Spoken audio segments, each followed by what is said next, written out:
Bien, chicos, entonces, como les decía, eh, este curso en realidad es nuevo acá en la institución, ¿no? Fue a solicitud, en este caso, de las autoridades que me hicieron la invitación.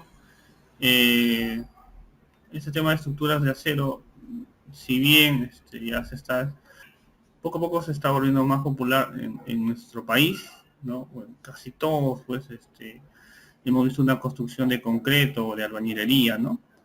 Pero estas construcciones de acero, que antes solamente pasaban, pues, probablemente escaleras, probablemente coberturas, hoy en día ya se están haciendo edificios. Entonces, un poco hemos decidido hacer este curso justamente para actualizar a los profesionales, ¿ok? El curso de estructuras de acero, obviamente, al igual que cualquier otro sistema estructural o material, siempre hay que adaptarse a una normativa, ¿no? En nuestro país, bueno, eso lo vamos a detallar la próxima semana, pero en nuestro país tenemos una norma, ¿no? Que en estructuras siempre que empieza con la letra E, ¿no? Por ejemplo, ustedes han escuchado la E010, la E020, la E030, la E050, 60, etcétera. Nuestra norma de estructuras de acero es la 090, ¿no? Y bueno, pues esta norma tiene bastantes años, me parece que ya 15 años o más, ¿no? Que no ha sido actualizada. Ese es un problema que tenemos con la norma peruana, ¿no? Hay un planteamiento de norma que se hizo el 2019, si no me equivoco, que por distintos motivos, ¿no? No se ha logrado aprobar. Seguramente está todavía en etapa de revisión y bueno, no tenemos, bueno, nuestra realidad es que no tenemos una norma actual, no, una norma actualizada. Es por eso que hacemos bastante énfasis en la norma americana, ¿no? La ASC 360-16, aunque justo el año pasado salió una versión 22, ¿ya? Ya más adelante les comentaré qué diferencias hay entre estas versiones, la 16 y la 22. En realidad no son muchas, probablemente lo podemos detallar durante el curso. Bien, entonces esta normativa, la norma, ¿por qué hacemos uso de la norma americana? Bueno, porque sabemos, pues, que es la que tiene mayor investigación, ¿no? Las ecuaciones, las fórmulas están respaldadas por muchos ensayos experimentales, mucha comprobación, incluso, pues, después de un sismo. Entonces, es por eso que por lo general usamos la norma americana, ¿no? En este módulo 1 vamos a hablar de la introducción al cálculo estructural. ¿Ok? Vamos a continuar con la presentación. Bueno, entonces, ¿qué es lo importante del curso, no? Es establecer, el curso está destinado a establecer recomendaciones generales para lograr una estructuración eficiente en edificios de acero, especialmente en zonas de alto riesgo sísmico, ¿no? Entonces, es una meta bastante amplia porque vamos a ver los módulos, ¿no? Para llegar a esto. El módulo 1 es justamente donde estamos ahora, introducción al cálculo estructural. Introducción al cálculo estructural, nos correspondería hablar un poco acerca del ETABS, del SAFE, del MATCAD y del software idea estática, ¿no? Son 4 software que vamos a usar. Yo pienso que lo más, bueno, el ETABS creo que ya todos lo conocemos, el SAFE también, el MATCAD lo vamos a usar como una hoja de cálculo. Y bueno, vamos a usar el idea estática, que es un software destinado solamente al tema de conexiones. Ya, entonces estos 4 software nos van a acompañar, al igual que otros, pero no se preocupen, vamos a detallar más de eso durante la clase. también he decidido agregar acá un tema más, que es el primero, que va a ser una breve descripción de las estructuras de acero. En el módulo 2 tenemos el diseño de miembros, sistemas de pisos y estructuras básicas de acero. Entonces, eh, aquí es importante para el módulo 2 usar el MATCAD, ya tenerlo instalado, porque vamos a comenzar a describir en primer lugar qué es el acero, qué sistemas de acero o qué tipo, o la fabricación del acero. Y también vamos a ver pues los distintos tipos de solicitaciones que puede estar un elemento, ¿no? Puede ser tracción, compresión, cortante, momento flector, etcétera, ¿no? En el módulo 3 vamos a hablar de diseños inmunoresistentes, de sistemas estructurales, ¿no? Ya, esta ya es una parte más sísmica, ¿no? Aquí, si en el módulo 2 probablemente vamos a empezar con una pequeña viga, de ahí vamos a ver un pequeño pórtico. Para el módulo 3 ya vamos a hablar de edificios en 3 dimensiones. Entonces, vamos a hacer una descripción de los principales sistemas estructurales que se tiene el acero. Vamos a hablar pues la importancia, el uso, las diferencias que tienen, ¿no? Y sus semejanzas también entre estos. Es un tema bastante largo, al igual que el módulo 2, ¿no? El módulo 2, aunque parece cortito, son muchos temas, subtemas, perdón, que realmente van a hacer varias sesiones sobre ese tema. El módulo 4 es el diseño de edificios de acero. Entonces aquí es donde, ya con todos los conceptos anteriores, vamos a hacer un modelo. ¿Ya? Este modelo va a ser en etapas. ¿Ok? Vamos a hacer el diseño del edificio, vamos a usar distintos sistemas estructurales, vamos a hacer la verificación, que para algunos que probablemente ya han analizado, concreto, armado, les va a parecer bastante similar, pero siempre hay diferencias con edificios de acero, ¿no? El módulo 5 ya es una introducción, lo que vamos a hacer, una introducción al diseño de conexiones, ¿no? Vamos a hacer conexiones a cortante, plancha base. Lo más importante, bueno, si bien es cierto, vamos a tratar la teoría, ¿ya? Aquí lo más importante es usar el idea estática. Este software destinado solamente a conexiones. El módulo 6 es el diseño de las cimentaciones, ¿no? Para edificios de acero. En este caso les voy adelantando que es bastante similar al diseño de una cimentación de un edificio de concreto, ¿no?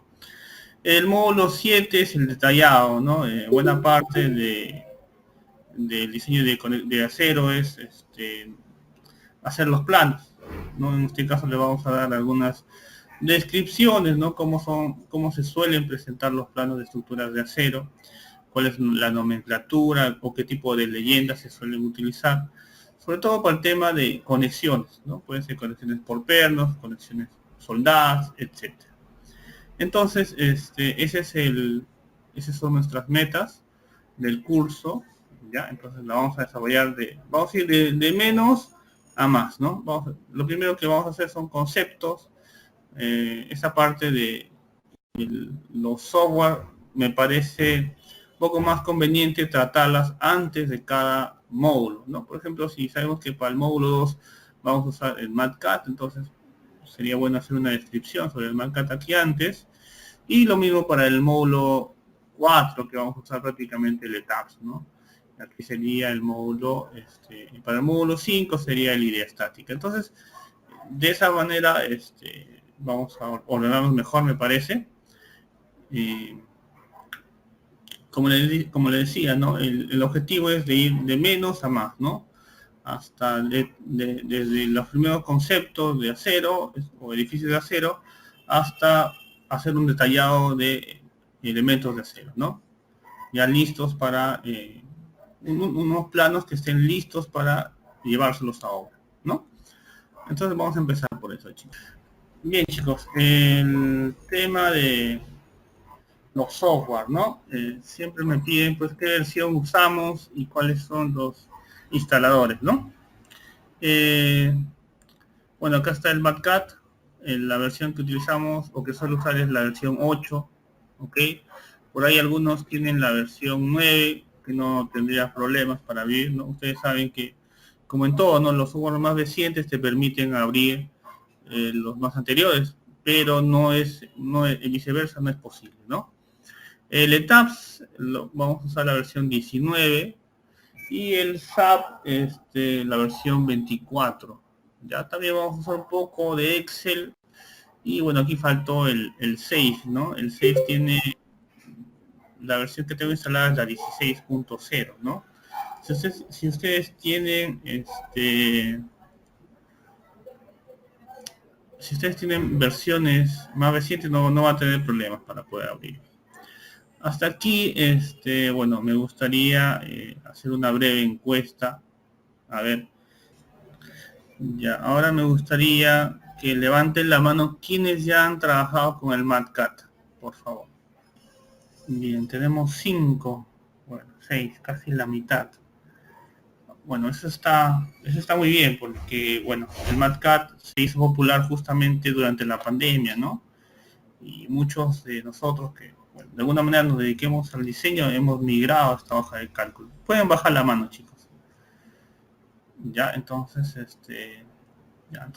sí, bueno, conocen el MatCat.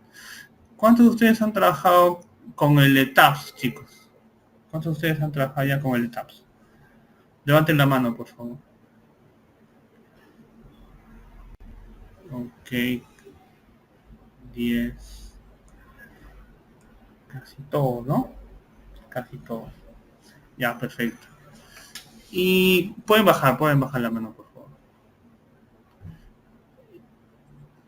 Y finalmente, ¿cuántos de ustedes ya han trabajado con el SAFE, ¿no? Ese software de CCI también para losas y cimentaciones. A ver, tenemos 7 manos levantadas. 8, 9, ya. 9 manos levantadas. Bueno, pueden bajar, chicos. Muchas gracias. Bien, bien, chicos. Eso me permite más o menos proyectar qué tipo de profundidad vamos a hacer cuando hagamos estos software, ¿ya? Para los que no conocen, no se preocupen, chicos. No se preocupen porque vamos a hacer una breve resumen de los software que vamos a usar, pero más importante es, bueno, también vamos a ir un poco más profundo para los que seguramente ya tienen conocimientos. Ya, entonces no se preocupen, chicos, vamos a continuar. Ahora sí pasaríamos a la sesión, al inicio del curso, ¿no? Esta primera parte es teórica, ya, para los que les guste los números, lo vamos a ver la próxima semana, ¿ya? Y aquí en Acero tenemos más ecuaciones que en concreto, les voy a ir diciendo, ¿ya? Pero esta primera parte he querido hacerla bastante teórica, ya, vamos a los temas principales. Bueno, vamos a hablar de la estructuración, sistemas estructurales, criterios de estructuración, condiciones de regularidad, problemas de comportamiento y algunas conclusiones, ¿ya? De todas formas, esto lo vamos a detallar un poco en semanas sucesivas, ¿ya? Es más o menos para darles una idea de lo que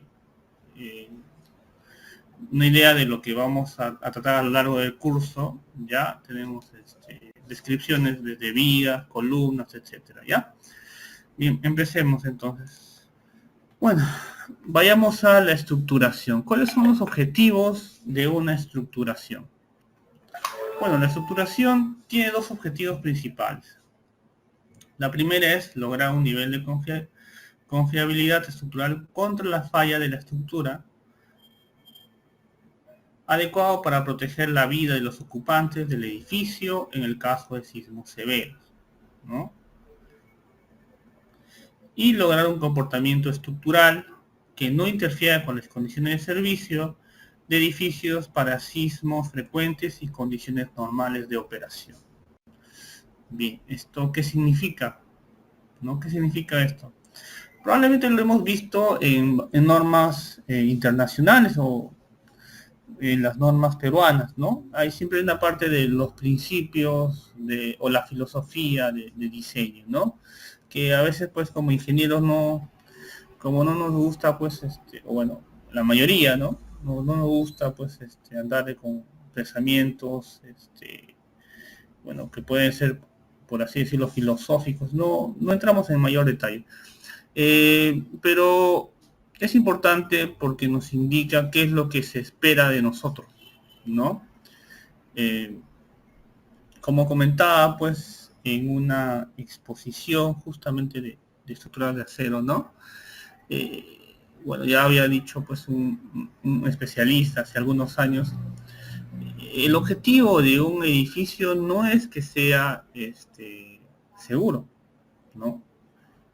Definitivamente, ¿no? A ver, para algunos de ustedes que han comprado un departamento, seguramente han pensado, pues, en cuántas habitaciones, cuántos dormitorios, cuántos servicios higiénicos, ¿no? Han pensado en la ubicación del departamento. Entonces, de la misma manera, ¿no? Un propietario de una planta industrial está pensando en la ubicación también, en los espacios que va a ganar, ¿no? Los niveles, etcétera, ¿no? Entonces, de ahí nos basamos en la idea de que el objetivo principal de un edificio no es un tema estructural, ¿no? Significa eso que, entonces, por así decirlo, nuestro trabajo está, no es principal, no significa eso, sino que el concepto de un edificio, ¿no? Que si bien tiene por así decirlo, tiene una función principal, fuera de las funciones a la que está establecida, es importante de que este edificio también sea seguro, ¿no? Sea seguro para distintos tipos de fenómenos, fuertes vientos, eh, no sé, exposición al medio ambiente, eh, sismos, que es para nosotros lo más común, ¿ok? Pero bajándonos más en un tema netamente estructural, decimos que un edificio, el primer objetivo de una estructuración es que el edificio no colapse, ¿no? Como ha pasado en Turquía, ¿no? Justamente veía las noticias, más de 5.000 edificios que han colapsado, ¿no? Eh, Justamente porque evitamos el colapso, porque el colapso necesariamente o muy probablemente significa pues la pérdida de vidas humanas, ¿no? Entonces, lo más importante es hacer edificios que no colapsen bajo sismo severo. Bueno, sismo severo es un sismo fuerte, ya, antes de, si no les quiero describir ni quiero ser muy técnico, un sismo severo es tiene un periodo de retorno muy extendido y por lo tanto es bastante fuerte, por así, si no es una palabra, si no encuentro una palabra mejor. El otro objetivo es lograr un comportamiento estructural aceptable en condiciones normales, ¿no? Puede que el sismo no sea pues tan fuerte, sea un sismo mediano, ¿no? Pero ¿qué pasaría si el edificio, si bien no ha colapsado, ha presentado pues pérdida de operatividad, ¿no? O ha quedado en condiciones en que no se pueden ocupar, ¿no? Luego de un sismo, eso se ve reflejado en las personas pues que han perdido su propiedad, ¿no? O sea, no porque haya colapsado, sino porque el interior se ha visto tan dañado, no ha colapsado obviamente, pero no se puede vivir adentro, ¿no? Entonces, eso es otro objetivo que tiene una adecuada estructuración. Hablemos de la responsabilidad. Evitar pérdidas de vidas humanas y lesiones a seres humanos durante la ocurrencia de un sismo fuerte, ¿no? Por tanto, es impedir durante un sismo fuerte daños severos en la estructura y en los elementos no estructurales, muros, escaleras, plataformas, etcétera, ¿no? Y logran que después de un sismo fuerte sigan funcionando las edificaciones estratégicas, ¿no? Hospitales, estaciones de bomberos, refugios, albergues, oficinas de gobierno para atender el evento. Entonces, en el caso de ciertos edificios, ¿no? No solamente me interesa que no colapse, ¿no? Sino me interesa que siga funcionando después de un sismo. De nada serviría, ¿no? Un hospital, si ustedes han podido trabajar en alguno, representa un valor económico muy alto, ¿no? Son los edificios más caros, ¿no? Sobre todo en nuestro país, donde ya hemos visto pues que las condiciones de salud no son las más favorables, ¿no? Entonces, el hecho de perder un hospital después de un sismo para nosotros es catastrófico, ¿no? Justamente porque no tenemos mucha infraestructura en salud y encima, cuando más se necesita, ¿no? Porque el sismo obviamente va a traer heridos, va a traer personas que necesitan atención. Y no solamente eso, ¿no? Hay personas que ya están dentro del hospital, camas de hospitalización, hay personas que ya están en cuidados intensivos y nosotros tenemos que mantener su seguridad de ellos. Entonces, por lo general, se espera que los hospitales sigan siendo operativos después de un sismo, ¿no? Esto obedece, pues, a uno de los filosofías que están en esa norma, ¿no? Y por la cual muchos de nuestros, o la mayoría de los hospitales que se construyen, más o menos a partir de 2015, cuentan con aislamiento básico, aislamiento en la base, ¿no? Ya no se tratan de los sistemas convencionales de simplemente apoyado o una cimentación típica, ¿no? Se tratan de edificios con aislamiento en la base. Bien, continuemos. A continuación, entramos más en detalle de estructuración para cada miembro estructural. Empezaremos con las columnas. En este caso, ¿no? ¿Qué es lo más crítico cuando yo estoy diseñando este tipo de estructuras, chicos? ¿Ya? Quiero hacer una cobertura. ¿Qué es lo más importante que necesito saber o definir en primer lugar? A ver, ¿alguien tiene algún comentario? Charles nos dice las cargas. ¿Alguien más? Momentos, el uso, parámetros sísmicos. Ya. Sí, sí, definitivamente, ¿no? Necesito saber. ¿Daniel? La luz libre, la luz libre que hay entre columna a columna, porque mientras más haya ejes estructurales, puede haber menos luz libre y bueno, eso es lo que, en cuanto a las columnas, la posición de columnas va a hacer que haya menos luz libre o más luz libre. Es por eso que aquí, por ejemplo, hay la luz libre de toda la edificación, en medio hay un tercer apoyo y eso, bueno, hace que sea un poco más seguro, por así decirlo. Muy bien. Muy gracias a todos, chicos. Pero sí, lo que dijo Daniel es lo más.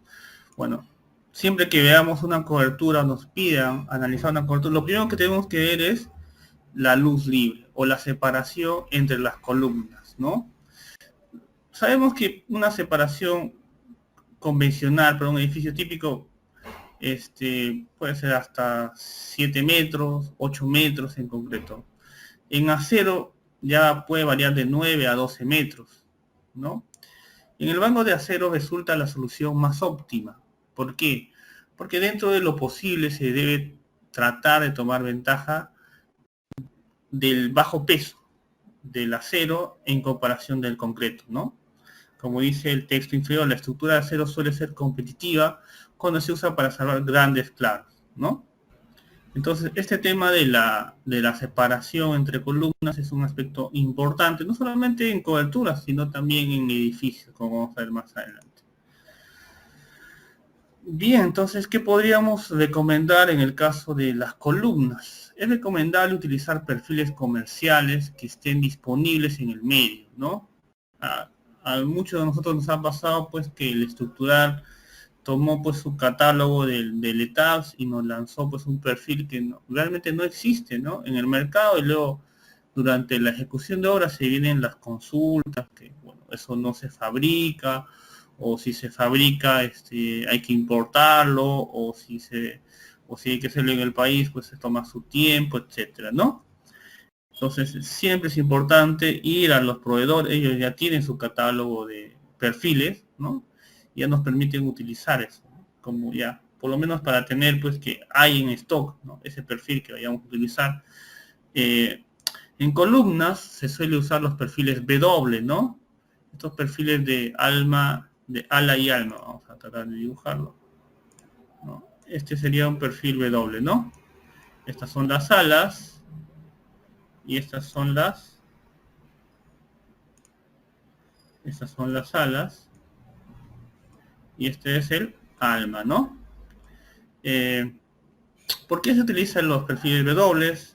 Debido a su buen desempeño en flexocompresión, ¿no? Que es el estado de carga más frecuente en columnas, así como por su facilidad de fabricación. Si la columna es principalmente comprimida y tiene una longitud importante, la solución de perfiles W puede resultar en miembros muy grandes y pesados, donde el área no se aprovecha de forma eficiente. En estas condiciones suele ser más económico utilizar secciones compuestas formadas por perfiles unidos por placas o ángulos intermitentes, ¿no? Se debe evaluar eso si el costo de fabricación de estos elementos versus el costo de acero extra requerido para el perfil W, ¿no? Bien, entonces ahora que hemos visto las columnas, como casi todos sabemos, ¿no? Funcionan principalmente a compresión, también a flexión. Vamos a pasar al siguiente elemento, ¿no? Que son las vigas. ¿Qué recomendaciones tenemos? Bueno, las vigas son los elementos horizontales, ¿no? De la misma cobertura que teníamos acá. Si estas son las columnas, ¿no? Acá tenemos las columnas, las vigas en este caso no son totalmente horizontales, pero sí tienden a hacerlo, ¿no? Tiene una pequeña inclinación justamente para darle la caída a esa cobertura, ¿no? Entonces, ¿qué decimos de las columnas? O de las vigas, perdón. También se recomienda utilizar los perfiles comerciales que estén disponibles en el medio. En este caso, los perfiles utilizados deben maximizar la inercia y el momento plástico, lo que se logra concentrando el área de la sección en las alas, ¿ok? Significa que, en este caso, para vigas, estas alas son más importantes, ¿no? Ahí van a haber secciones más amplias de espesores importantes, ¿no? La mayoría de las vigas son fabricadas en largos suficientes para cubrir distancias normales entre columnas. Se recomienda evitar empalmes debido al mayor costo de fabricación que representan la introducción de mecanismos de falla adicionales asociados a dicha conexión. La recomendación de utilizar la misma calidad de acero en vigas y columnas intenta evitar posibles errores de construcción donde una sección de viga se utiliza como columna, propiciando la falla prematura de esta columna y la formación de un piso débil.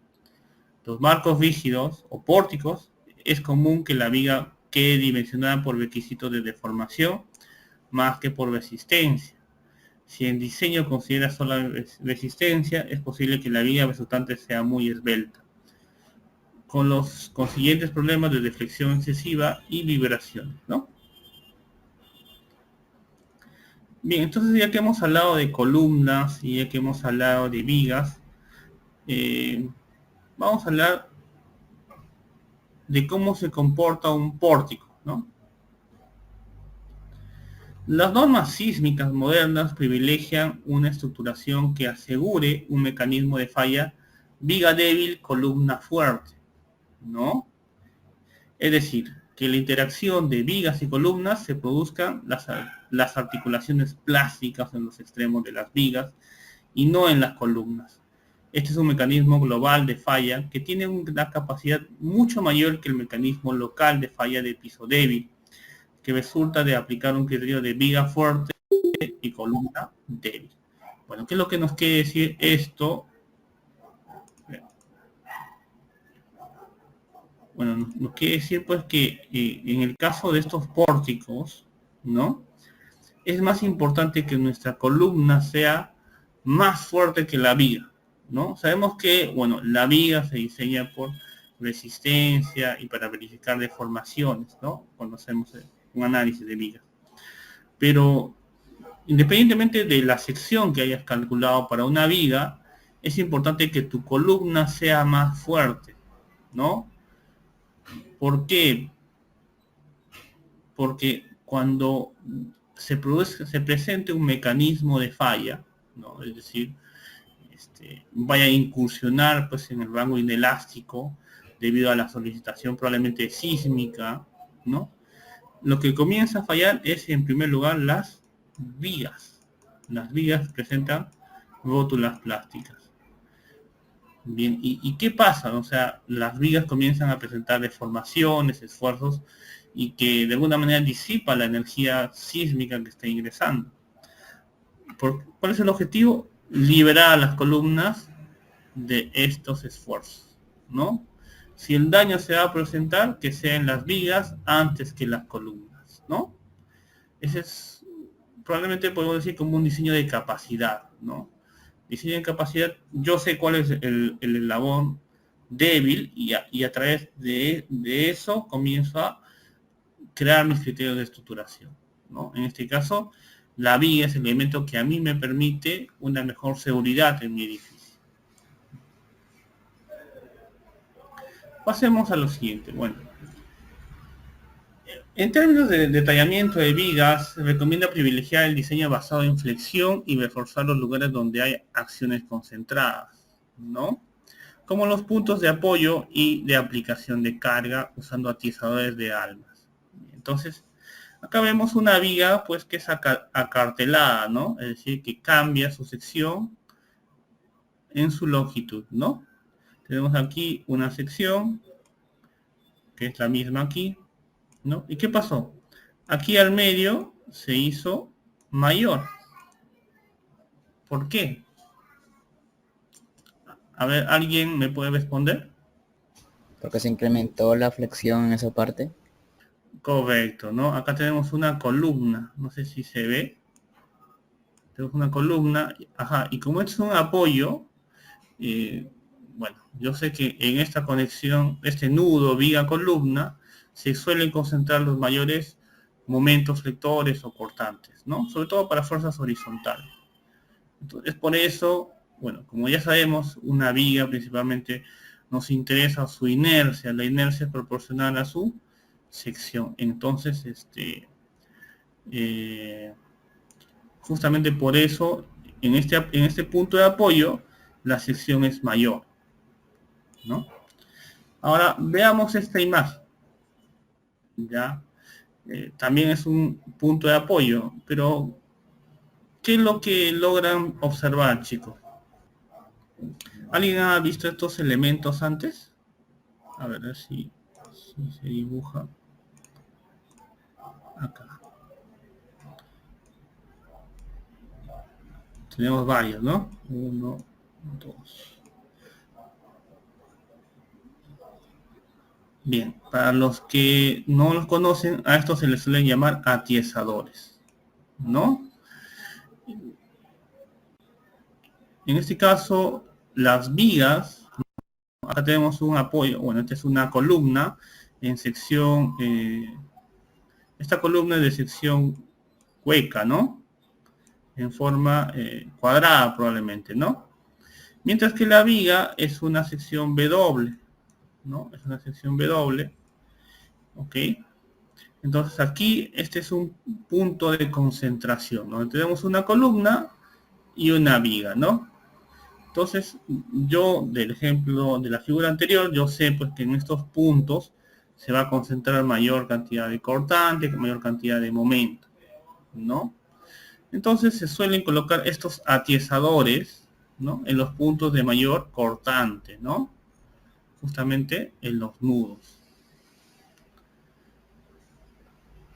Cuando estos atizadores son requeridos, se recomienda ponerlos en ambos lados del alma de la viga para evitar distribuciones de fuerzas asimétricas que puedan causar una falla local prematura. Bien, entonces pasemos a la siguiente imagen. Ahora vamos a hablar de las vigas secundarias. Identifiquemos cuáles son las vigas principales. Bueno, las vigas principales son aquellas que conectan las columnas. Esta es mi columna, esta es mi otra columna, allá. Entonces, con esta viga, une esta columna con esta otra, esta es una viga principal, ¿sí? Todos son de estructuras de acero. Pero también tenemos, bueno, y las vigas secundarias son aquellas que son perpendiculares a las vigas principales, ¿no? En sistemas de piso compuestos, ¿no? Las vigas secundarias distribuyen la carga de las losas a las vigas principales. Además, proporcionan soporte lateral a las vigas principales, evitando con ello el pandeo lateral de estas, ¿no? Vamos a hablar del pandeo más adelante, pero quiero que conozcan qué es una viga secundaria, ¿no? En realidad, lo que está haciendo es trasladar el peso de la losa, ¿no?, hacia las vigas principales. Entonces la viga secundaria traslada el peso de la losa hacia las vigas principales. Es algo muy parecido a lo que hace un aligerado, ¿no? Un aligerado, en este caso, esta es la sección de un aligerado, ¿no? Una sección en T, ¿sí o no? Y de la misma manera tiene una dirección de aligerado, ¿no?, que también traslada las cargas a la dirección hacia las vigas principales. Entonces es algo parecido, solamente que, bueno, un aligerado convencional pues tiene un ancho de 40 centímetros aproximadamente, ¿no? En cambio estas vigas principales pueden estar separadas a 2 metros, 1,5 metros, etcétera, ¿no? Tienen distintos espaciamientos, pero hacen la misma función que los aligerados en losas convencionales, ¿no? Sigamos. Entonces decimos que las secciones utilizadas comúnmente como vigas secundarias son perfiles laminados tipo W o soldados tipo I. También tenemos la sección canal, usadas como largueros, secciones C armadas a partir de 2 canales y vigas armadas. Las vigas secundarias actúan como vigas simplemente apoyadas, por lo tanto es recomendable aprovechar la capacidad adicional provista de la losa encima del ala superior, que está siempre comprimida, lo que permite usar secciones más pequeñas. Sin embargo, se debe considerar los requisitos de deflexión y vibración máxima, los que limitan el tamaño más pequeño de la viga que se puede utilizar.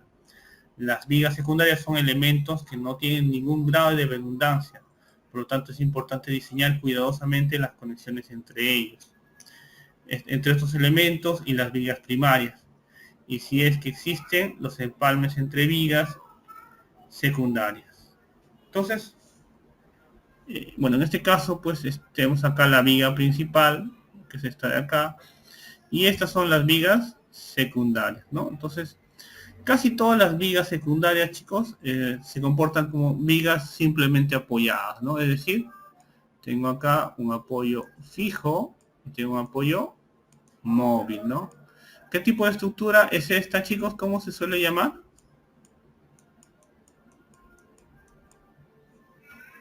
A ver, recordando los cursos de estructuras que hemos visto en la universidad, ¿cómo se suele llamar este tipo de estructuras? Ok, simplemente apoyada. Ya. Muy bien, Jonathan. Isostática, ¿no? Vamos a colocarlo acá. Isostática. ¿Por qué se llama isostática? Simple, ¿no? Porque se puede resolver a través de las ecuaciones de la estática, ¿no? Puedo decir sumatoria de fuerzas en X igual a 0, ¿no? Sumatoria de fuerzas en Y igual a 0 y sumatoria de momentos igual a 0. Entonces, digamos, tengo una carga puntual, puedo calcular las reacciones, puedo calcular los momentos, las cortantes, etcétera, ¿no? Claro, porque se puede resolver con la estática. Si yo tuviese, por otro lado, ¿no?, una estructura de esta forma, una viga,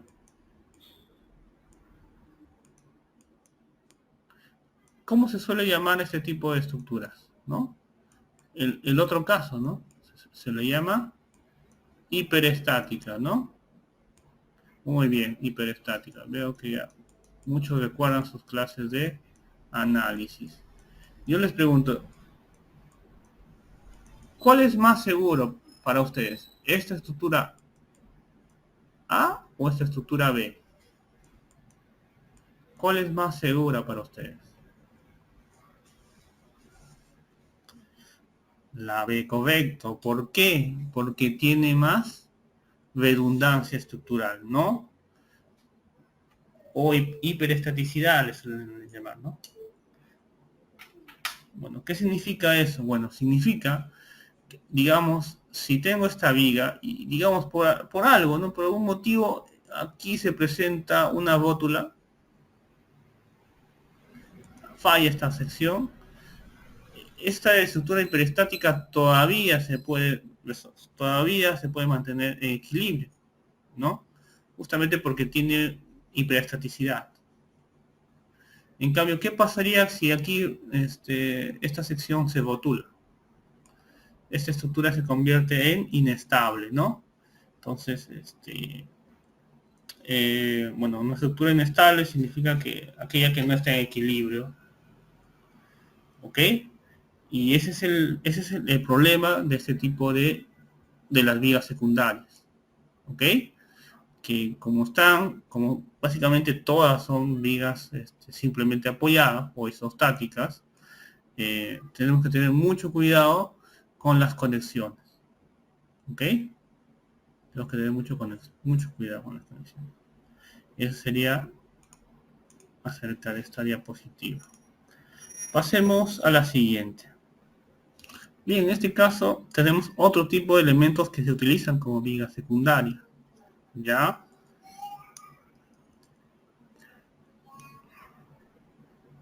Eso se suele llamar vigas de alma, vigas de alma abierta, ¿ya? ¿Por qué se suelen llamar así? Porque si se dan cuenta, las vigas secundarias son elementos reticulados, ¿no? Elementos reticulados, como una cercha de una cobertura ligera, ¿no? ¿Ok? Como se utilizan, pues, cuerdas, vidas, diagonales, etcétera, se le llama vigas de alma abierta. Mientras que hasta aquí, ¿no? Aquí habíamos usado como viga secundaria una sección W, ¿no? A esto se suele llamar vigas de alma llena. ¿Ok? Estas son vigas de alma llena, ¿no? Una sección W. Pero aquí ya hablaríamos de una viga de alma abierta, ¿no? Porque son elementos reticulados. Su inconveniente es su baja capacidad de carga, ¿no? Lo que obliga a colocar un gran número de estas con separaciones reducidas, ¿no? Comparemos, ¿no? Por ejemplo, acá la separación era regular, pero digamos para esta carga, que puede ser similar, la separación entre las vigas de alma abierta es mucho menor. Cuando se emplean perfiles W, o sea, vigas de alma llena, la separación conveniente varía entre 2.2 a 4 metros, ¿no? Y sus clados son similares a los de las vigas principales. ¿Ok? Entonces hasta aquí hemos hablado de vigas de alma abierta, vigas de alma llena. Ok, sí, Oscar, vigas de celosía. También se le suele llamar. Pasemos a las recomendaciones, ¿no? El sistema de piso de edificios convencionales es recomendable repetir perfiles para reducir errores y costo de fabricación, ¿no? En este tipo de edificios, la carga de diseño en niveles intermedios es la misma, por lo que la repetición de perfiles de un piso a otro es un resultado natural. ¿Ok? Siempre que trabajemos con acero, siempre tratemos de usar secciones, aparte de que sean secciones comerciales, ¿no? Que se repitan lo más posible, ¿no?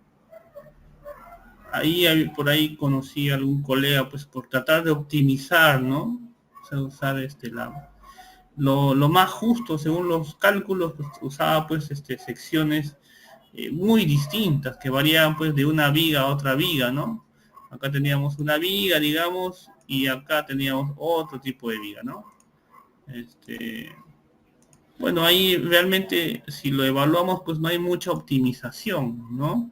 La optimización pues ¿por qué? Porque bueno, si bien si tú optimizas tu sección, usas la más crítica, digamos, o la más cerca a la crítica, estás haciendo pues que logísticamente tu edificio sea más complicado porque vas a tener que usar distintas distintos elementos y bueno, eso puede implicar distintos proveedores, ¿no? También puede implicar más distintos tipos de conexiones, ¿no? Entonces, tratemos de usar las mismas piezas lo más que podamos, ¿no?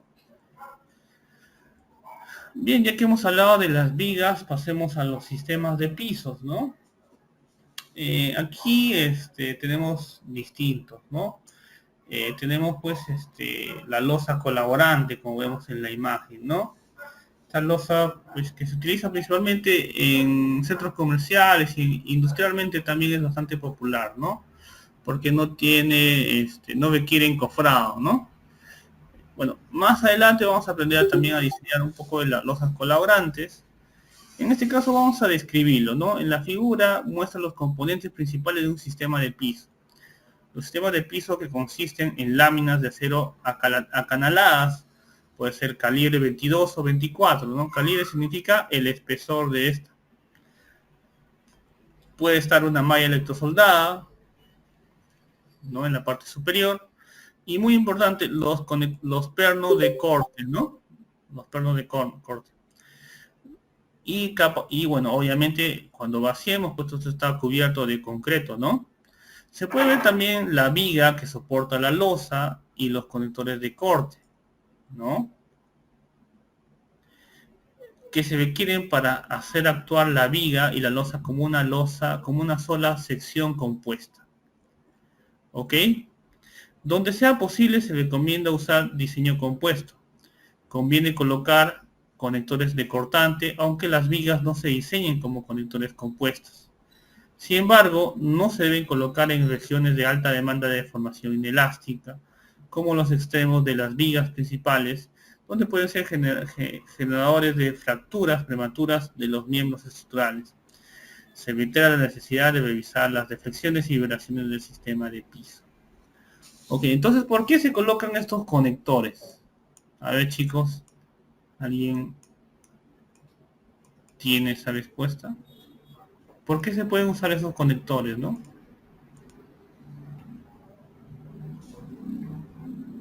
Sí, sí, Oscar, sí. Vamos a aprender a diseñar losas colaborantes. Que bueno, les anticipo pues que es bastante sencillo, ¿no? Si tenemos el catálogo del proveedor, es bastante sencillo. Jonathan nos dice, para el esfuerzo en corte, sí.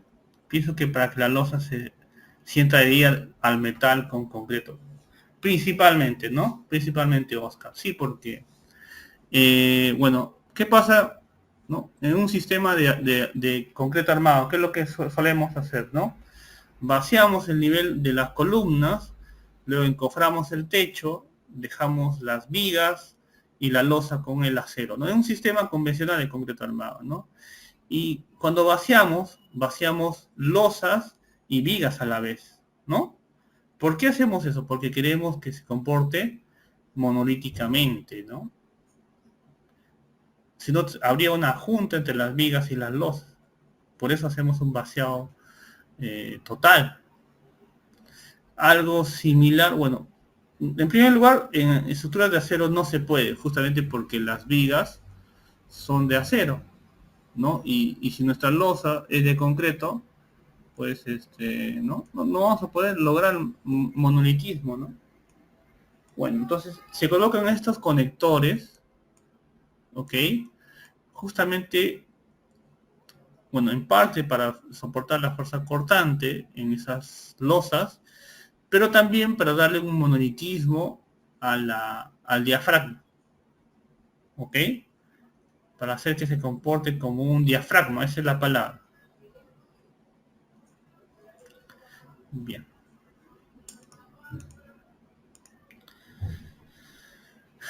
¿Qué recomendaciones se pueden hacer? Bueno, existen algunas recomendaciones generales que se pueden seguir al diseñar las conexiones. ¿Ok?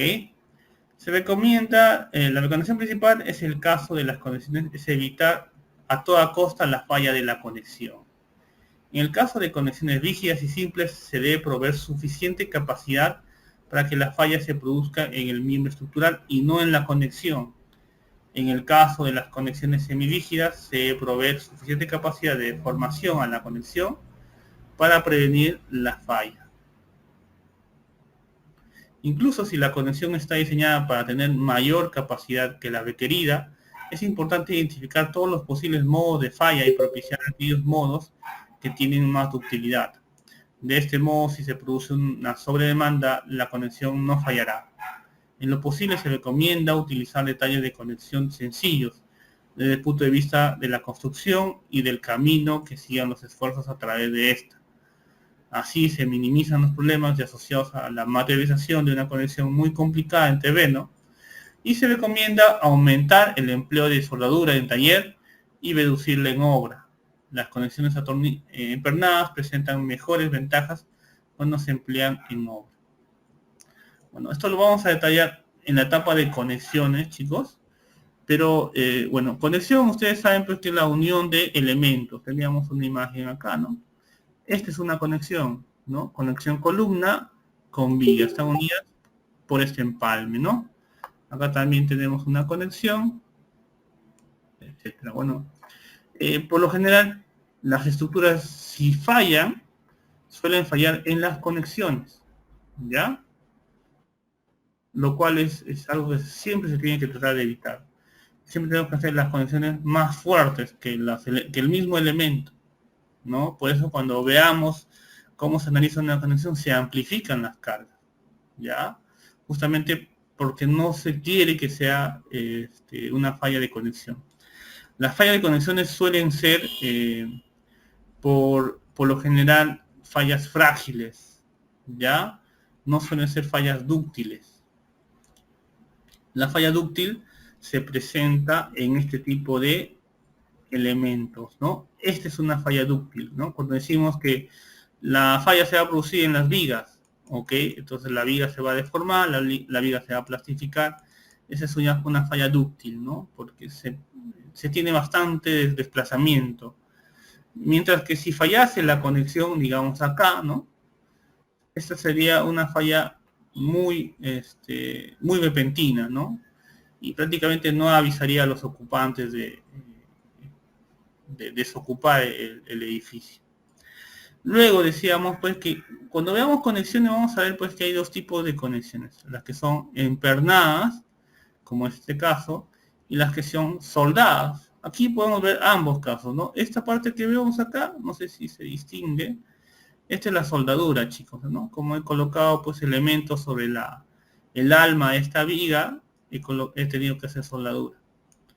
Por lo general, y esta es una recomendación, se prefiere que la soldadura sea en taller, ¿no? Trata de no soldar en obra. ¿Por qué? Porque no se tiene el mismo control de calidad, ¿ya? La soldadura siempre tiene que ser, por lo general, ¿no? Se prefiere que sea en taller. En obra se prefiere que sean los empalmes, los empernados, ¿no? Utilizar pernos en obra, que es poco más sencilla. Bien, si hemos hablado de los elementos estructurales, bueno, a grandes rasgos vamos a hablar de los componentes generales de una estructura, ¿no? Hemos dicho pues que una estructura está hecha por la fundación, ¿no? Es decir, la cimentación, que sería la subestructura, y luego tenemos la superestructura, ¿no? Que son las columnas, las vigas, los diagonales, las vigas principales, las vigas secundarias, la losa, etcétera, ¿no? Y las conexiones también, ¿no? Entonces, casi todo el curso es superestructura, ¿no? Desde el suelo hasta arriba, ¿no? Una parte vamos a hacer de cimentaciones, que no es tan distinta, ¿ya? A las estructuras convencionales. Lo único que sí le voy anticipando es que en este tema de cuando tenemos estas diagonales sí es bastante importante evaluar la tracción que puede tener el suelo. ¿Ok? Bueno, tenemos otro tipo de estructura, en este caso una cobertura, ¿no? También tenemos columnas, vigas principales, tenemos correas, tenemos montantes, diagonales, etcétera, ¿no? La figura 1 observamos un ejemplo de sistema estructural correspondiente a un edificio en altura, con distintos miembros estructurales, vigas, columnas, diagonales, y diafragmas que en este caso son losas de concreto armado. Diafragmas tipo membrana. La figura 2 muestra el caso de un edificio industrial en el que se incluyen aviostramientos verticales y también un diafragma de cubierta, que en este caso es un sistema aviostrado. Por acá me dicen, tengo entendido, a ver, algunos comentarios, tengo entendido que a veces en algunas industrias no permiten ningún tipo de soldadura en campo y que todos los elementos deben montarse con las conexiones empernadas. Muy bien, ¿no? Sí, sí. Hay casos donde sí, pues, es inevitable alguna soldadura en, en campo, ¿no? Sobre todo cuando la estructura ya está izada, ¿no? Pero se tiene que tratar de evitar lo más posible. He visto una vez que a la soldadura in situ le echaban un ácido y aditivo para verificar si la soldadura es buena. ¿Eso es verdad o me he equivocado? Claro, en este caso, hay varias formas de verificar una soldadura, ¿no? La primera es, bueno, y la más usual es con un líquido, se me ha ido el nombre, líquido penetrante, no recuerdo. La siguiente es con ultrasonido, ¿no? Ultrasonido, justamente para verificar si la soldadura tiene el espesor que requiere, ¿no? Bueno, hay distintas formas de evaluar, ¿no? Podemos entrar a detallar un poco más adelante, cuando veamos el tema de soldaduras. El ensayo de líquidos penetrantes, sí, sí, exacto. Sobre las estructuras mixtas, principalmente vamos a ver losas colaborantes, ya que es una estructura mixta.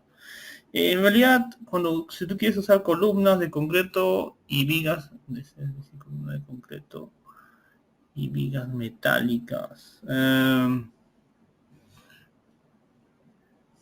columna de concreto y vigas metálicas, eso es como una cobertura más o menos, ¿no? Sí, podríamos hablar un poco.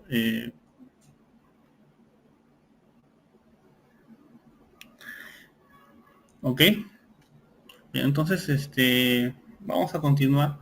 Vamos a ver los criterios de estructuración. La estructura debe ser económica. Vamos a ver. La estructura debe ser económica, confiable y responder a las condiciones que sirvieron de base para su análisis y diseño, ¿no?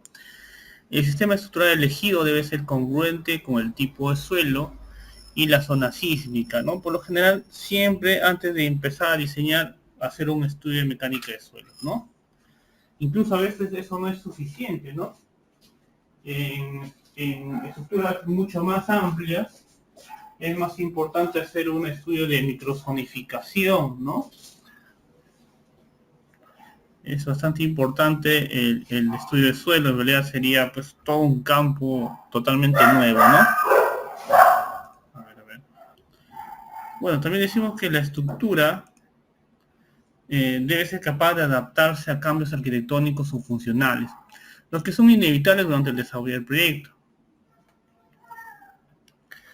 Algunas precauciones especiales: las estructuras ubicadas en zonas de alta sismicidad, suelos de baja capacidad de carga, zonas de vientos fuertes, por ejemplo costas, zonas propensas a la corrosión y sitios donde se tengan incertidumbres con la relación a las acciones.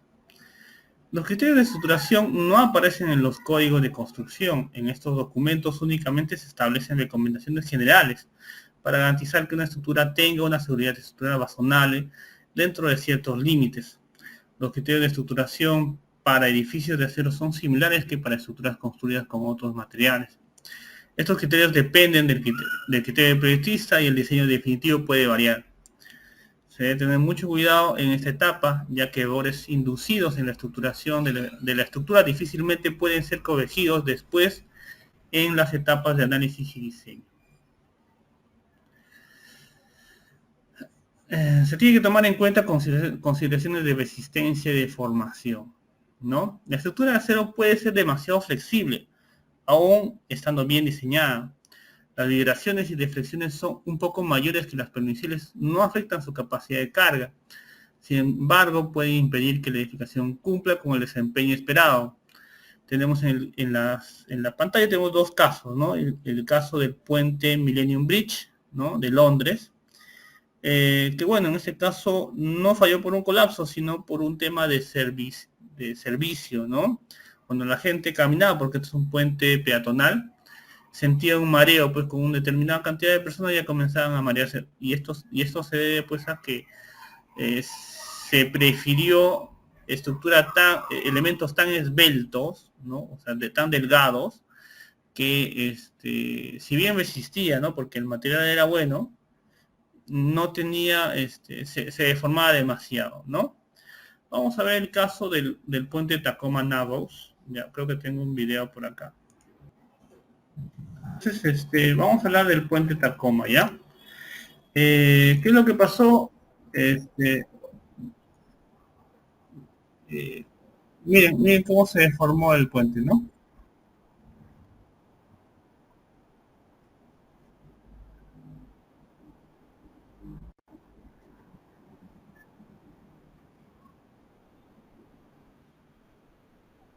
¿No? Es cómo se flexiona el puente, ¿no? Por el viento.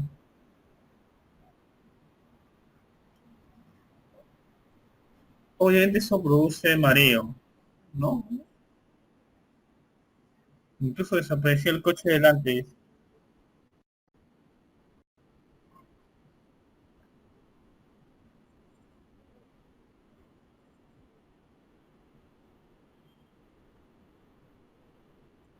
El 7 de noviembre del 40.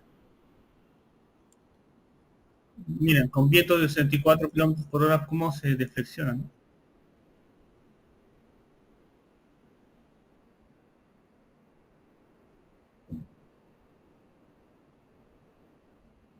Miren, 64 kilómetros por hora. Y poco después, no aguanto más, ¿no?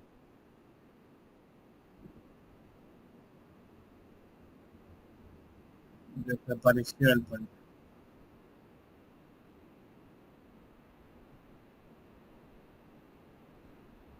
Bueno, ¿qué es lo que pasó, no? ¿Cómo, ¿Qué no se había considerado? Es que en esos tiempos no se tenía mucha comprensión de las cargas de viento.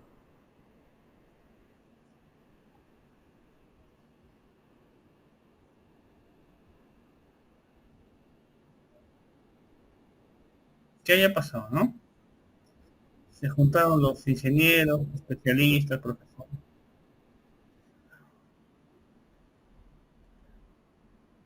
Se hicieron pruebas de viento, ¿no? Modelos a escala.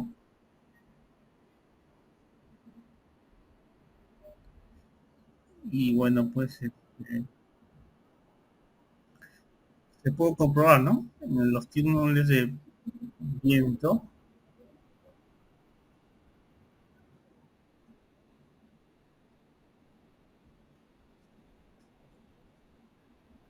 los puentes necesitan hacerse pruebas de viento, ¿no?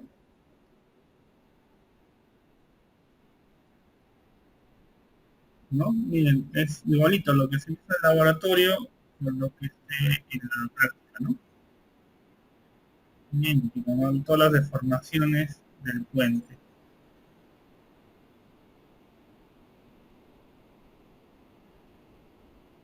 Miren, miren, de esta forma, comparado con esta, son similares. ¿Cómo se suele llamar eso en la dinámica de estructuras, chicos? ¿Alguien sabe?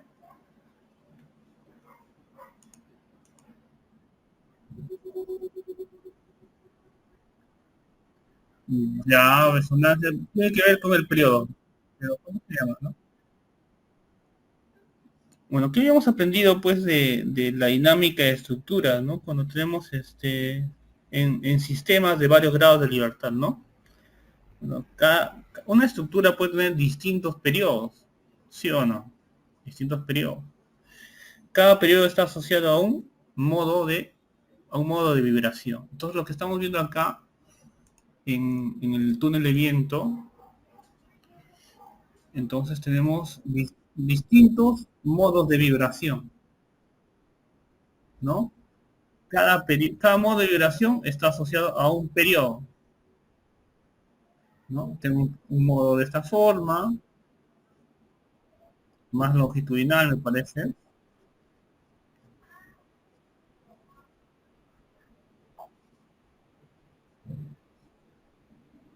Este es otro modo distinto, cómo se mueve el puente.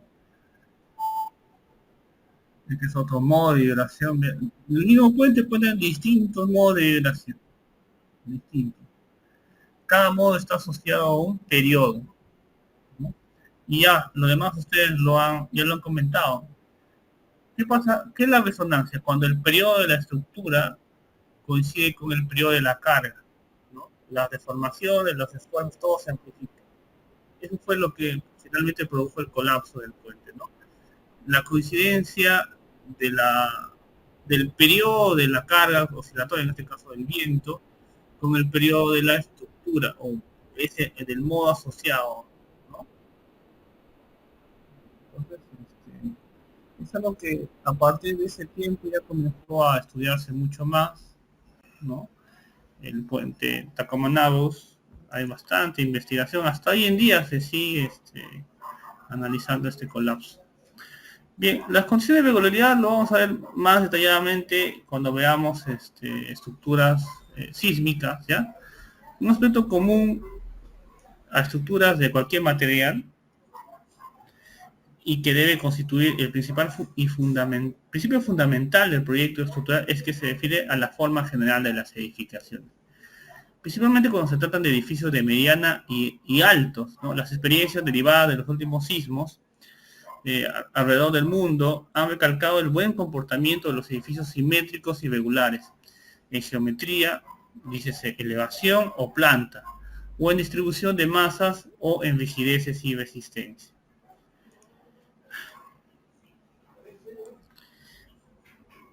Es deseable que la estructura cumpla los requisitos de regularidad estipulados en las normas antisísmicas, plantas, elevaciones regulares. Se deben evitar pisos débiles, ya habíamos hablado del piso débil, cambio brusco de rigidez, cambio brusco de simetría en elementos rígidos, tanto en planta y elevación, así como grandes entrantes y salientes, ¿no? Causas de problemas de comportamiento, bueno, tenemos una mala configuración en planta, asimetría en planta, una mala configuración en altura, discontinuidad de elementos verticales, concentraciones de masas en pisos, interacción entre elementos estructurales y no estructurales, y una inadecuada distancia entre edificaciones adyacentes, ¿no? Bueno, vamos a tallar cada uno de estos. Vamos con las configuraciones en planta, ¿no? A veces se suelen presentar de alguna de estas formas, ¿no? Tenemos una forma en cruz, otra forma en H, en T, en L. Formas en planta como las mostradas tienen una rigidez y resistencia a la torsión muy limitada, por lo que cualquier excentricidad que genera torsión en planta puede desencadenar fallas por sobrecarga de los elementos estructurales debido a los esfuerzos adicionales asociados. Esta torsión puede ser causada por tolerancias de construcción, las que generan excentricidades accidentales, falla prematura de un elemento, lo que desplaza el centro de rigidez, ¿no? Diferencia de posición del centro de rigidez con respecto al centro de corte, como en el caso de las dos plantas de más a la derecha, ¿no? Es decir, la forma en T y la forma en L, ¿no? Son muy perjudiciales porque el centro de masas, que digamos suele ser el centro geométrico, no coincide pues con el centro de rigidez, que incluso puede estar fuera, ¿no?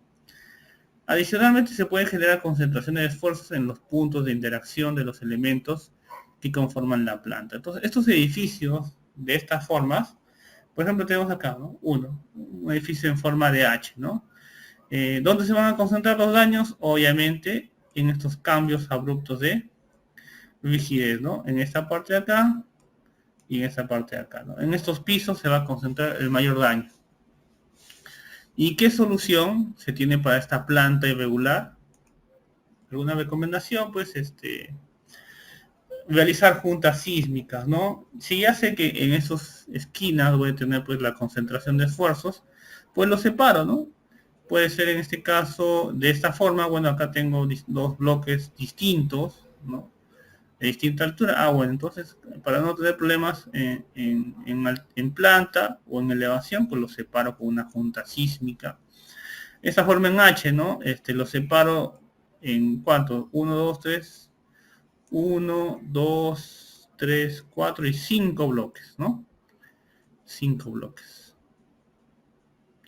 Tratar de hacer juntas sísmicas, ¿no? De alguna manera también porque la proporción en planta, ¿no? Digamos, esta es una forma rectangular, ¿no? Esto no es una forma asimétrica, pero sí es una sección alargada, ¿no? Digamos que esto es B y digamos que la sección es A. Por lo general, chicos, se prefiere que A sea menor o igual a 4 veces B. ¿Qué significa? Que A debe ser a lo máximo 4 veces B, ¿no? Si fuese más largo, pues sería una estructura muy larga, muy larga. Entonces, si ese fuese el caso, lo más conveniente sería hacer una junta para tratar de llegar a esta proporción, ¿ya?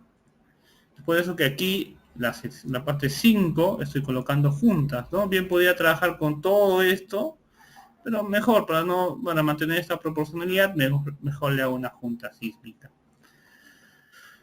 Bueno, también tenemos el uso adecuado de... La figura muestra una junta sísmica en un edificio. Estas juntas pueden ser disimuladas para evitar que se vean. Si es el caso del proyecto arquitectónico, así lo requiere. Además, es importante que los elementos no estructurales también respeten la junta. Para un lado, evitar la falla de estos elementos y el consiguiente peligro para los ocupantes del edificio. Y por otro, si estos elementos son muy rígidos, evitar la interacción que pueden generar entre cuerpos del edificio, ¿no? En este caso, el problema es que, bueno, acá tengo la junta y está bien diseñada, ¿no? Está bien colocada. Pero aquí el arquitecto pues quiso colocar pues su fachada de mampostería, ¿no? Entonces la junta está ininterrumpida en esta parte. ¿Qué es lo que va a pasar cuando cuando venga un sismo y el edificio se va a intentar mover? Pues que no va a respetar esta junta, ¿no? Entonces esto se va a deteriorar. Es en el mejor de los casos, ¿no? En el peor de los casos es que esta mampostería evite el desplazamiento del edificio, lo que puede provocar incluso algo peor, ¿no? Entonces, los elementos arquitectónicos deben respetar la junta sísmica. ¿Ok? Bien, pasemos a simetría. Bueno, en este caso seguimos con vistas en planta. Acá tenemos una vista en 3 dimensiones. ¿Qué tenemos acá? Bueno, pasa mucho, ¿no? Las formas en planta mostradas, por ejemplo, ¿no? Si digamos este es el acceso a este edificio, ¿no? Por lo general los propietarios quieren que estos sean pórticos, ¿no? Justamente pues para espacios amplios, para colocar tiendas. Y al fondo del edificio coloca una caja de ascensor para trasladar para que se trasladen los clientes, ¿no? Entonces, ¿cuál es el problema? Es que esto es asimétrico, ¿no? Simétrico sería pues esto, ¿no? Esto sería simétrico. Y una placa simétrica sería al medio, ¿no? ¿Por qué? Porque si yo lo divido, en cuadrantes, tengo acá y tengo acá, ¿no? Estos cuadrantes son todos iguales, ¿no? Pero si yo hago lo mismo acá, pues, ¿qué puedo decir? A ver, ¿qué puedo decir, no? Bueno, el superior y el inferior son igualitos, ¿no? El que está mal es este que está, si hago izquierda y derecha, ¿no? Eso me indica que voy a tener una excentricidad en esta dirección, que puede ser X, ¿no? Acá voy a presentar una excentricidad en X. Acá en la siguiente edificio, ¿qué es lo que pasa? Bueno, tengo cajas menores, ¿no? Puede ser caja de escalera, caja de un ascensor más pequeño. Si lo divido en cuadrantes, ¿no? Hacia el medio a partir del centro geométrico, ¿no? También, solamente que aquí tengo una excentricidad en X y asimismo tengo una excentricidad en Y, ¿no? Porque no coinciden ni el lado superior, ni el lado inferior, ni el lado izquierdo, ni el lado derecho. ¿Y qué pasa acá? Otra vez, vamos a dividirlo a partir del centro de gravedad, ¿no? Aquí, vamos a dividirlo, pum.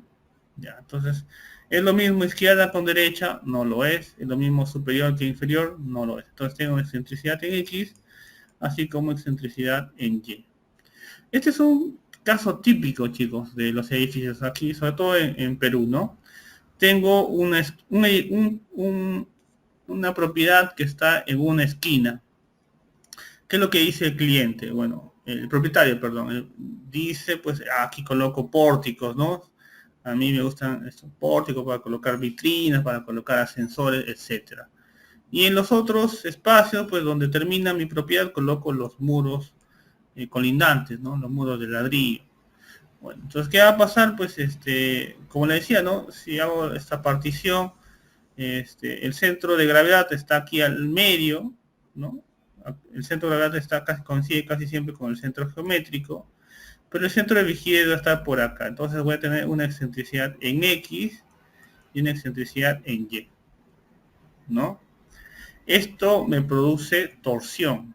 Ya la excentricidad está asociada a la torsión. ¿Y qué es lo que puede hacer la torsión? Esto, ¿no? Tenemos una figura, un colapso como este, ¿no?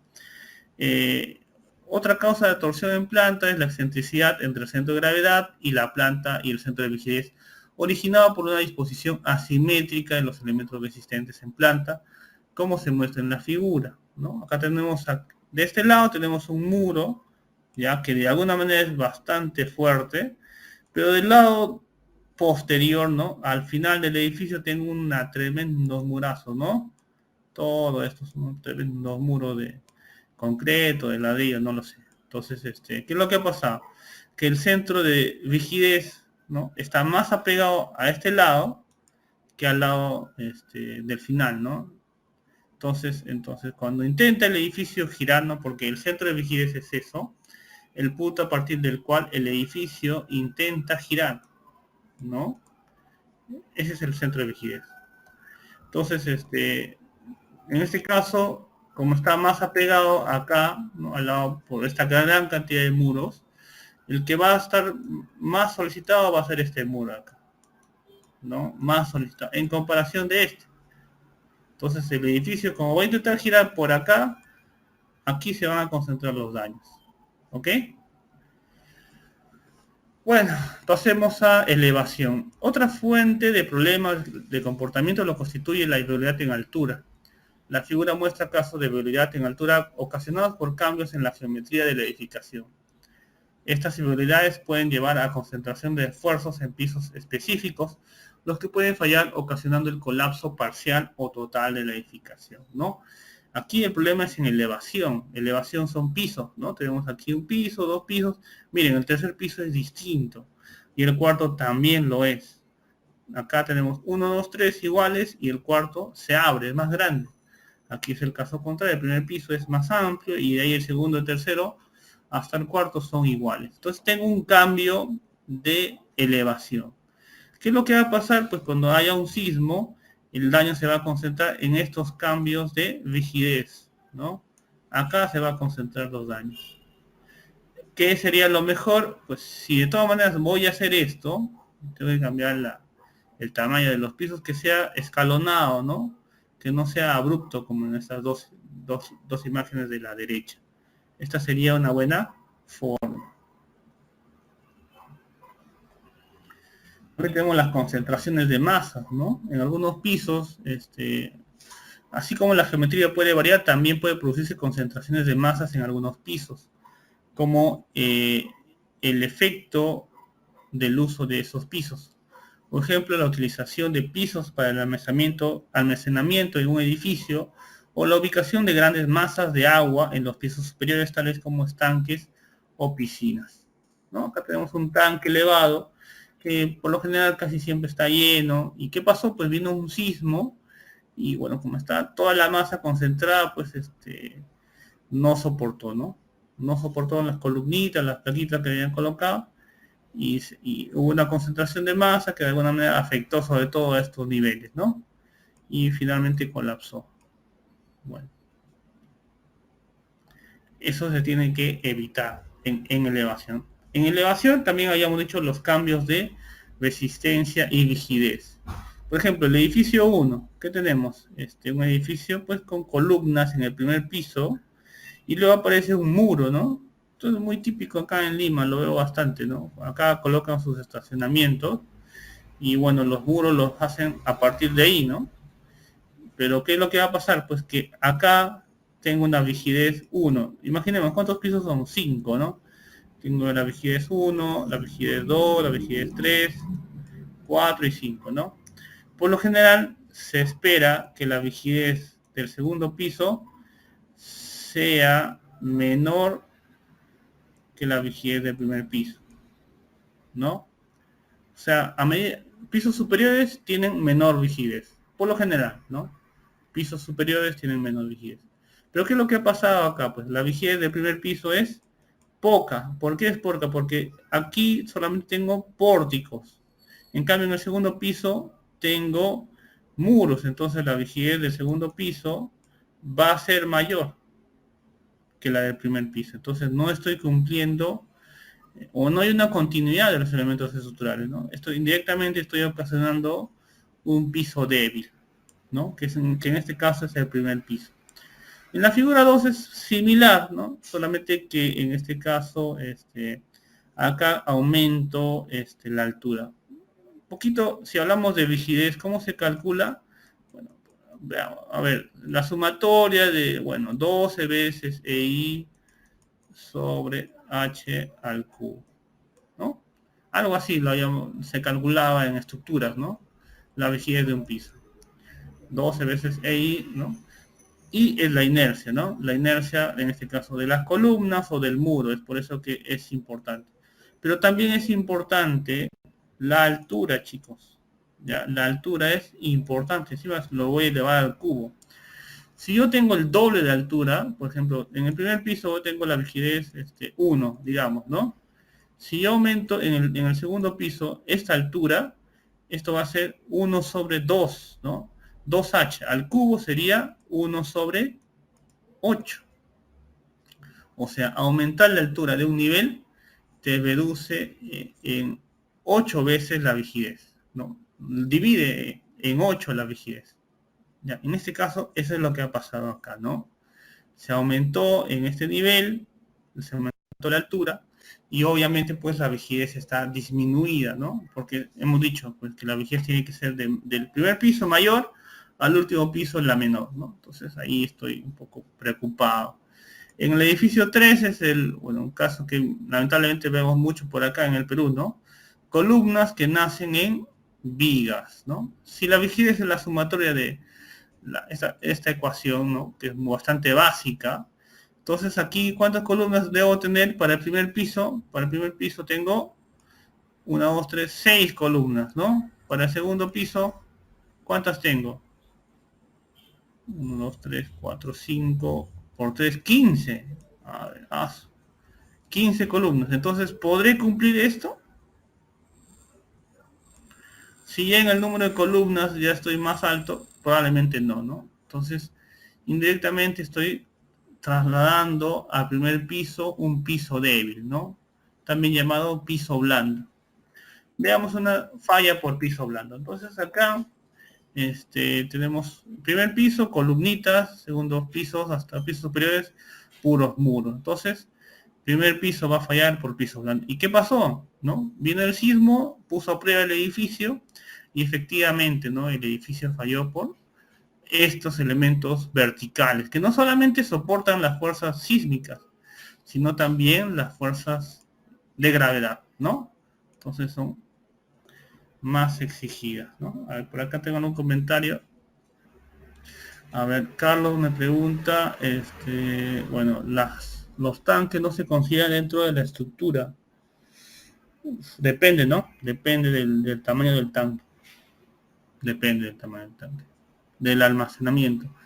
Porque si alguna vez han visto un diseño de un reservorio, se considera pues un efecto hidrodinámico, ¿no? Entonces, bueno, obviamente no, si vas a guardar tu botoplas de 1100 litros no habría problema, ¿no? Pero digamos, si es una piscina, ¿no? Efectivamente tiene una afectación en la dinámica de la estructura.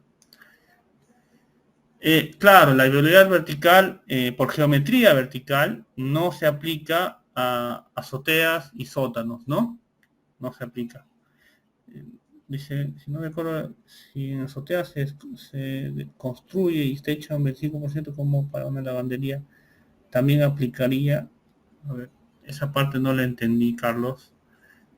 Claro, algo así recuerdo, pero si en la azotea se construye y techa un 25%, no, eso no lo entendí.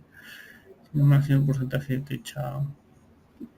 Bueno, este caso del tanque, perdón chicos que no haya leído sus comentarios, no se debe tanto a la geometría vertical, ¿no? Digamos acá, geometría era esto, ¿no? Obviamente esto no se considera tanto si aquí tengo un sótano como si es mi azotea, ¿no? Sí, en esos casos sí podría seguir la proporción de 1.3, ¿no? Con el nivel inferior. Pero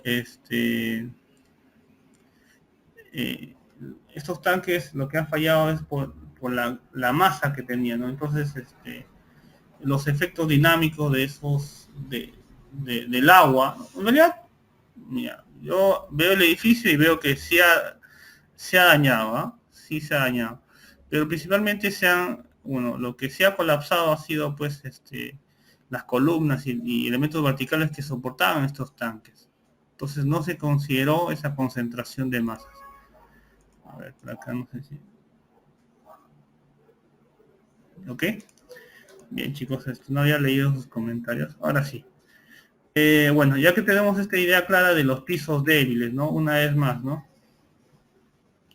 Estos pisos débiles se generan en elevación. ¿Por qué? Porque poseen una menor rigidez y resistencia. Por tanto, el daño y deformación se concentra en ellos, generando la falla o incluso colapsos parciales o totales en la estructura, ¿no?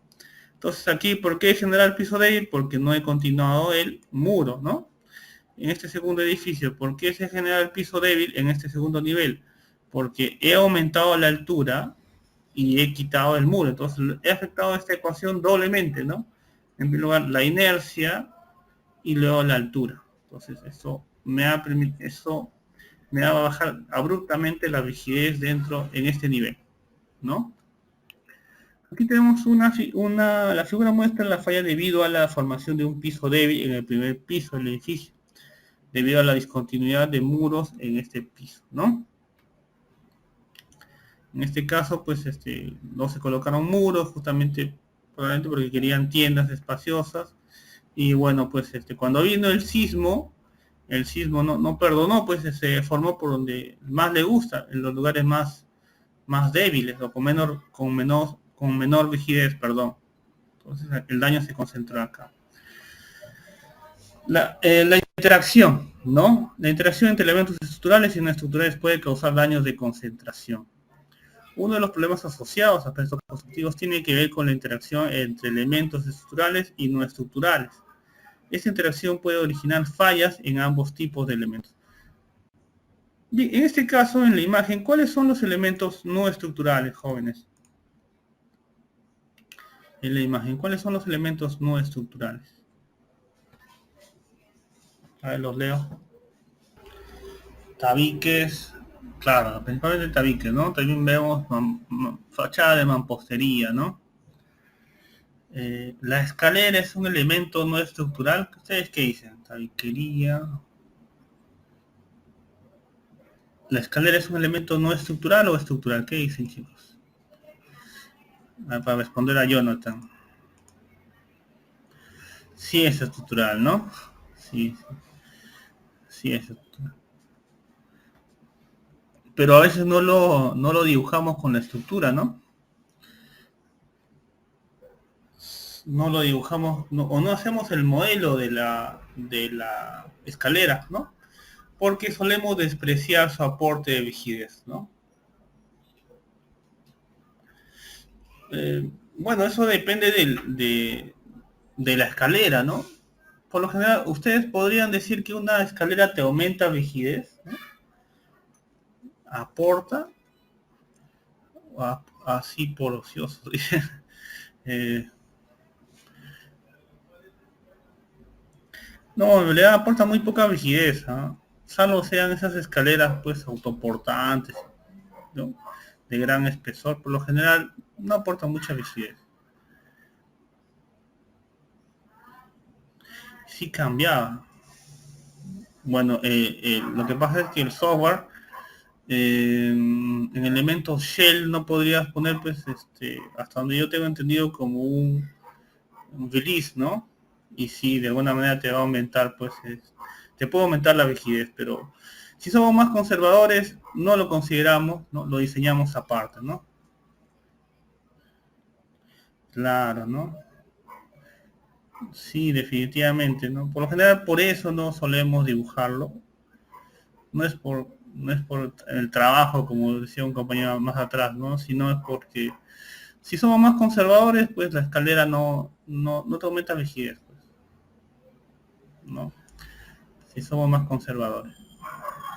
Bien, entonces aquí son obviamente los tabiques y la fachada, ¿no? Podría ser también si hubiese pues un muro cortina, temas arquitectónicos, falsos cielos, tuberías de agua, tuberías de desagüe, instalaciones eléctricas, etcétera, ¿no? Entonces, todos esos son elementos no estructurales, que si bien no son de nuestra competencia, porque son competencia del arquitecto, ¿no? O de los especialistas, tenemos que considerar pues sus efectos, ¿no? La figura muestra el vaciamiento de tabiquería de ladrillos debido a la interacción de esta con la columna y vigas de la estructura. Si bien esta falla no causa la falla de la estructura, puede provocar daños considerables al contenido de los edificios y presentar un peligro para la integridad física de las personas en su interior, ¿no? Entonces aquí la estructura está muy bien, mi estructura está todavía parada, por así decirlo, ¿no? Pero ¿qué ha pasado con los tabiques, no? Se han venido abajo, ¿no? Y si había personas adentro, pues pueden estar aplastadas, etcétera. Entonces, hay que tener cuidado, jóvenes. Hay que tener cuidado. Por lo general, hoy en día ya se diseñan elementos no estructurales, ¿no? Ya se diseñan elementos no estructurales. Lo más importante, ¿no? Entre estructurales y no estructurales, es que, ¿cuál es la diferencia? Es fácil, ¿no? Elementos estructurales te aportan rigidez y masa en tu edificio.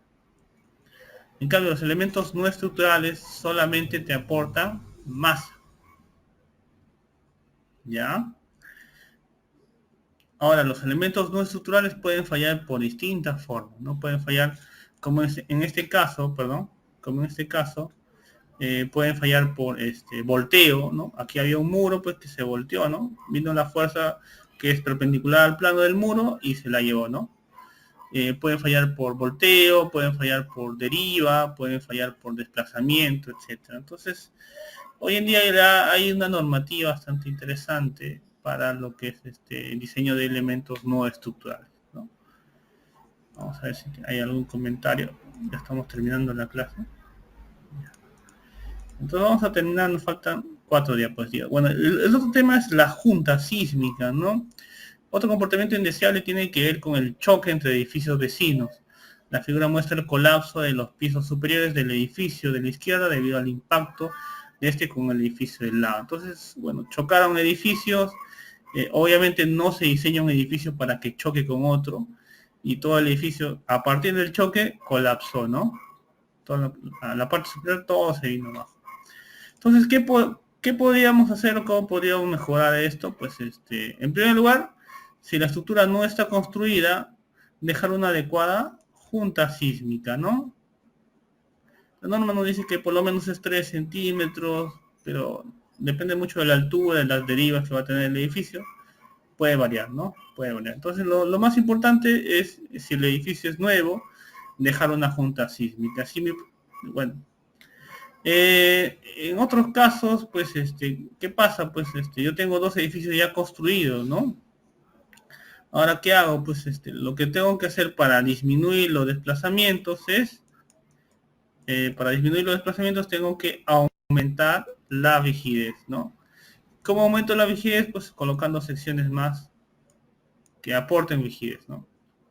Pueden ser diagonales, pueden ser muros, pueden ser placas, etcétera, ¿no? Tengo que aumentar justo en esos niveles, ¿no?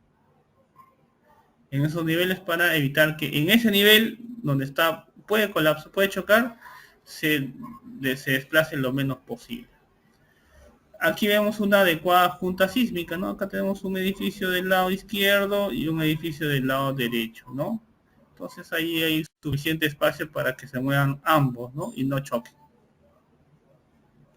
Entonces ha venido un sismo y ambos edificios se mantienen íntegros, ¿no? Se dejó una adecuada junta sísmica. Bueno, entonces vamos a terminar esta sesión que básicamente ha sido de introducción, chicos. ¿Qué conclusiones podemos llegar? Bueno, que por lo general, ¿no? Sabemos que la fuerza sísmica está asociada al peso del edificio. Mientras más pese tu edificio, más fuerza sísmica. En el caso de estructuras de acero ya habíamos hablado pues de la ligereza, ¿no? En comparación con elementos de concreto. Entonces, ya disminuimos la fuerza sísmica justamente porque estamos usando materiales que son más fuertes, pero a la vez son menos pesados, ¿no? Sencillez, simetría y regularidad en planta, ¿no? Siempre se desean estructuras típicas, ¿no? No haya cambios abruptos en rigidez y en resistencia, ¿no? Plantas poco alargadas, les había dicho que la proporción era de 1:4 por lo general. Uniformidad en la distribución de resistencia, rigidez y ductilidad en elevación. Y cuando hemos hablado del caso de estructuras isostáticas, hiperestáticas, ¿no? Por lo general se espera que, o se desea que las estructuras sean hiperestáticas, es decir, tengan líneas escalonadas de defensa estructural, ¿no? Se les suele asociar con la resiliencia, ¿no? Si tú fallas por un lado, todavía puedes continuar siendo un poquito más fuerte por otro lado, ¿no? Bien, eso sería todo con respecto a esta clase. No sé si hasta aquí habría alguna consulta por parte de ustedes, chicos.